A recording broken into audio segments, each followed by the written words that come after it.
प्रेम से बोलिए शंकर भगवान की जय हो, माता पार्वती की जय हो, जय हो, जय हो।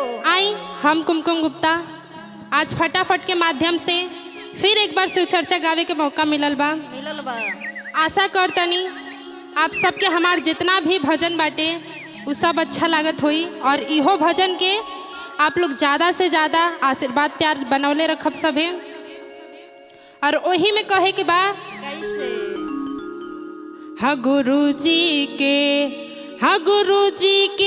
सखी वेल काम करो ना गुरु जी के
गुरु जी के लिए सिंहासन सजाओ, सिंहासन सजाओ, सिंहासन सजाओ। भंगिया धतूरा से भोग लगाओ, भोजन लगाओ जी, भोग लगाओ।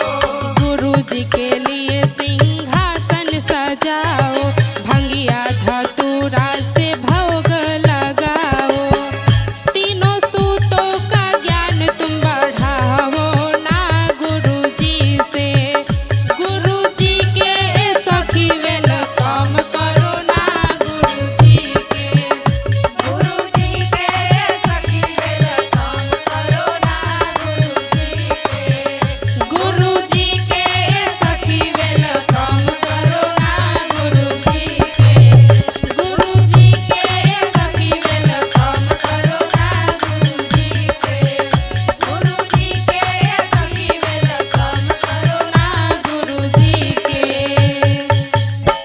बोलिए शंकर भगवान की जय हो, जय हो। माता पार्वती की जय हो।